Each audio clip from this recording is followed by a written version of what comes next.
Hi everyone, so again my name is Melody and I'm an educator with the Conserve Wildlife Foundation of New Jersey. And today, to celebrate Earth Day, which was earlier this week, I'm going to be talking to you guys about composting. We'll talk about how to do it, why it's important, what it helps with, and I have a compost bin in my backyard, so I'll be showing you that. So let's get started. Okay, so first we're going to be talking about kind of just a basic recipe of what to put into your compost. So I added some soil to mine just to have kind of a base there to start with.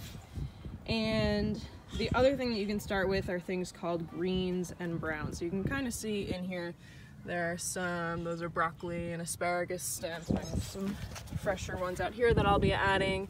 So your greens are going to be anything like these vegetable clippings, any like leftover vegetable and fruit. We have some strawberries here, even some eggshells can go in there. And then another green that you can add this is just grass clippings from my lawn. So you can add those. I will go ahead and throw those in. And some of these grass clippings. So our greens, like our vegetable and fruit scraps and the grass clippings that I just added in there, are all things that have a high nitrogen content. And those things will break down and rot quicker. They have a lot of moisture, so that's important to have. Okay, so our browns are going to be things like pieces of paper bags, or even you can throw in old paper towels or napkins. And those are things that have a high carbon content. So they're a little bit more dry and bulky, and they need the help of the moisture from our greens in order to break them down and to give them a little bit more moisture to break down.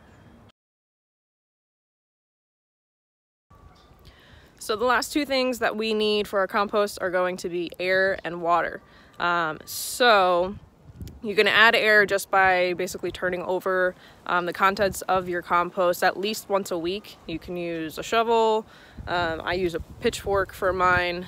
If you want to get dirty, you can use your hands and just turn it all over. And another thing that is really great that helps with the decomposition of the stuff inside your compost as well as aerating your soil are worms. So I have an earthworm in my hand here that I found in my compost. There's quite a few of them in there. So if you saw my log video of flipping over logs, we found some earthworms and talked about how they help with decomposition. So they'll help with that in our compost as well. And they will also help with aeration. As they move through the soil, they'll make little tunnels and pockets for air to get into your soil. So they are multi-purpose. They are really, really great to have in your compost. I'm gonna go ahead and put this guy back into mine. Okay, so now I have mixed everything up, aerated it a little bit, and like I said, our last thing that we need to add is moisture. So I'm gonna have a watering can full of water here. Just gonna add some water to it. So you want your compost to be damp, but not like soaking wet. So another thing to keep in mind when you are composting are what not to put in your compost. You do not want to put in any meat or dairy products or any animal droppings like your dog's poop or anything like that. The meat and dairy products, the odds are that your compost at home is not going to get hot enough in order for those to break down properly, and it's probably just going to attract different kinds of pests to your compost.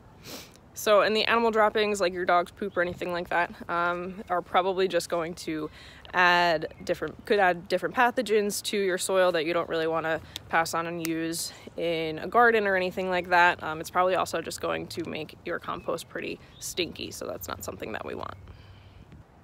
So now that we know what a compost consists of, we're going to talk a little bit about why you might want to compost, why it's better than just throwing your food in the trash and letting it go to a landfill, and what the difference is there.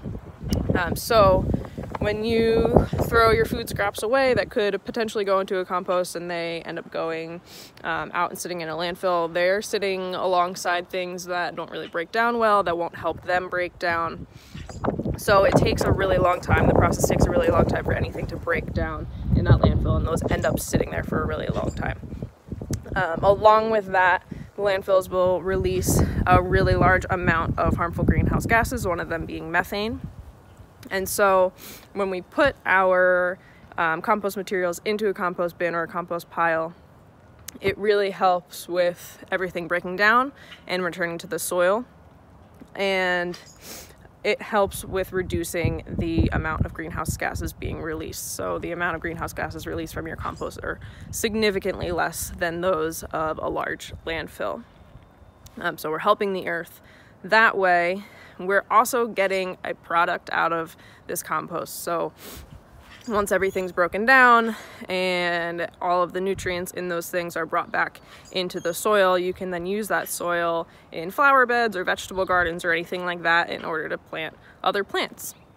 And the quality of this soil is usually so high that you don't even need to use any chemical fertilizers or anything like that when you're planting, again, a vegetable garden or a flower bed or anything like that. So it's really great for your plants that you're growing. It's good to kind of put your own food waste back into the earth instead of letting it sit in a landfill and create kind of more harmful greenhouse gases that way. So I hope you guys learned a little bit today about composting, you know, how to do it, how to make your own. I really hope some of you guys try this out at home and are able to make your very own composts. If you already have one, that's super awesome. But I hope you guys learned something, and happy Earth Day, and stay safe.